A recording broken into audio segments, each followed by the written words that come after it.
There was all sorts of news in MMA in the last couple of days. Let's start at the beginning. So first off, the Cejudo DJ Johnson, which for me is a no-brainer. For me, you just got to redo it. But Cejudo came out and he said, I don't want to do the rematch.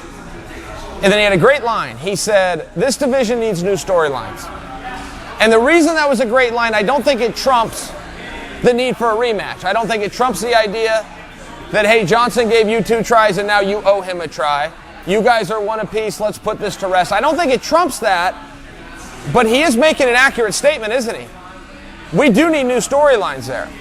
I think that's only half of a thought. I think the other side of that would simply be, well, what are they? What is coming up? Who's coming up?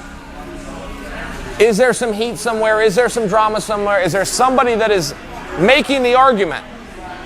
Whether it's a good one or a strong one, are they even making the argument? I deserve the next shot more than Demetrius Johnson. It'd be a hard argument to win, but is anybody even making it as far as the storylines go? So I really like what Cejudo said. I thought it was a fresh new idea. It's needed for divisions, but I don't know what the answer is. So until I have the answer, I think I'm going to have to stay stuck on Demetrius Cejudo. But I thought that was interesting. And then, TJ weighed in too. TJ Dillashaw weighed in on Cejudo. And TJ's a very interesting speaker because he's not a trash talker as much as he will just say things very matter-of-fact like that are then going to insult somebody. But they weren't designed for that. I like when TJ does an interview. By example, he just did one about Cejudo. And he said he wasn't interested in the fight. And the way he sees the fight, he said, I'll run right through you. And I know that could appear as trash talk, but it wasn't. That was just TJ just sharing how he felt from the heart, which I think is what some of the things that make TJ a fun entertainer. And then we had my favorite piece of news. And my favorite piece of news was that Kamaru Usman has been signed, to weigh in on the Dallas card, September 9th, main event Woodley versus Till.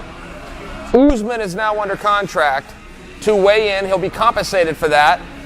But if anything happens between now and the first punch being thrown, Usman steps in.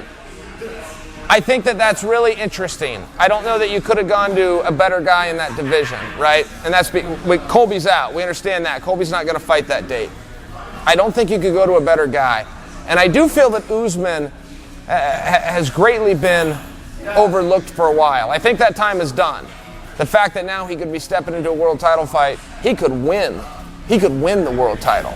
Okay, he's that good. So I think those days are done, which makes me happy because he is a guy that's earned it. He took the long road, took the long path, but now he's here and potentially really here. He could potentially step in. I can just tell you, for me as a fan, I'm in. I got no hesitation. Now we have things to speculate about. What's more fun than watching a fight if you're a fight fan? Speculating about a fight.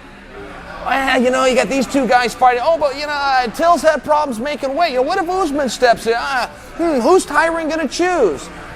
Then it'd be Tyron's choice. Is he going to go through with the Till fight, but the title's not on the line? Or is he going to say, no, you didn't make weight, bring in Usman? I don't know. Tyron might like the wrestling of Usman more than he likes the awkward striking of Till. It just gives you something to talk about. And it's true, and it inserts Usman in the conversation, and we'll see what he does with it.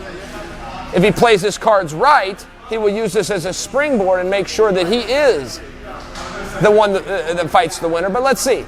Let's see how he plays that.